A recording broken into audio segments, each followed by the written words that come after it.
मोदी को हराने के लिए मुंगेरी लाल के सपने देखने वालों, जरा इतिहास उठाकर देख लो। मोदी कभी चुनाव नहीं हारे, लेकिन हाँ, मोदी से जो पंगा लिया और मोदी को अगर गुस्सा आ गया तो समझो पब्लिक की नजरों से वो ऐसा उतर जाता है कि फिर दोबारा सियासत में उसका सूरज कभी नहीं उगता।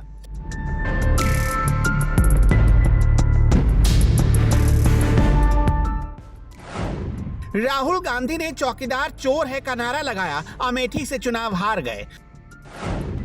मोदी को एयरपोर्ट पर घंटों इंतजार करवाने वाले अजित सिंह बागपत में यानी अपनी पुश्तैनी सीट पर ही मुंह के बल खा गए और हार गए। चंद्रबाबू नायडू ने टकराने की कोशिश की, सीएम की कुर्सी भी गई और राजनीति भी बर्बाद हो गई। चिदंबरम ने पंगा लिया, आज कहां है किसी को नहीं पता। महबूबा मुफ्ती और फारूक अब्दुल्ला ने मोदी को ना जाने क्या क्या कहा। अब उनके पास ना वो पहले वाली ठाट बाट रही और ना ही पहले वाला रुतबा रहा। एक कमरे में दुबके पड़े रहते हैं, सुबह से रात वहीं गुजर जाती है।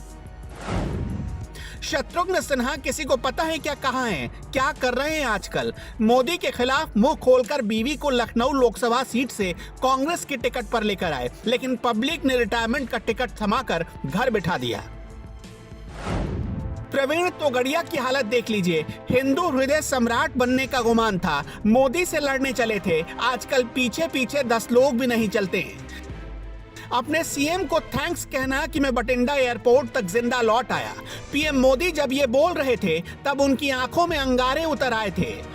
उस झूठी और नकारी सरकार के खिलाफ जो पीएम के मान को भी अपने हिटलरी शासन से रौंदने की कोशिश कर रही थी। वैसे मोदी से दुश्मनी करके लुटने पिटने वालों की लिस्ट बड़ी लंबी है। लाल कृष्ण आडवाणी बहुत सीनियर नेता हैं। 2013 में नरेंद्र मोदी का नाम प्रधानमंत्री के पद के लिए आया तो आडवाणी को बड़े अंदर से तकलीफ हुई। उसके बाद तो प्रधानमंत्री तो छोड़िए, राज्यपाल बनने की हसरत भी छोड़नी पड़ी। हाँ, मोदी और आडवाणी के बीच गुरु शिष्य का रिश्ता टूट रहा और आज भी पीएम आडवाणी के बर्थडे पर उनके घर जाते हैं और उनको विश करना नहीं भूलते। कभी पीएम मोदी के सबसे खासम खास दोस्त में गिने जाते थे संजय जोशी, लेकिन संजय जोशी आजकल क्या कर रहे हैं किसी को नहीं पता। 1988 में जब आरएसएस ने उन्हें गुजरात बीजेपी इकाई में काम करने के लिए भेजा, उस वक्त नरेंद्र मोदी पहले से ही वहां काम कर रहे थे। मोदी को गुजरात बीजेपी का महासचिव नियुक्त किया गया, वहीं संजय जोशी को प्रभारी के तौर पर गुजरात में काम करने के लिए भेजा गया। जोशी करीब 13 साल तक गुजरात में रहे और बीजेपी के सबसे ताकतवर नेताओं में से एक माने जाने लगे। 1990 में जब संजय जोशी को गुजरात बीजेपी में संगठन मंत्री का पद दिया गया, उस वक्त नरेंद्र मोदी को संगठन के महामंत्री के पद पर काम करते हुए 2 साल हो चुके थे।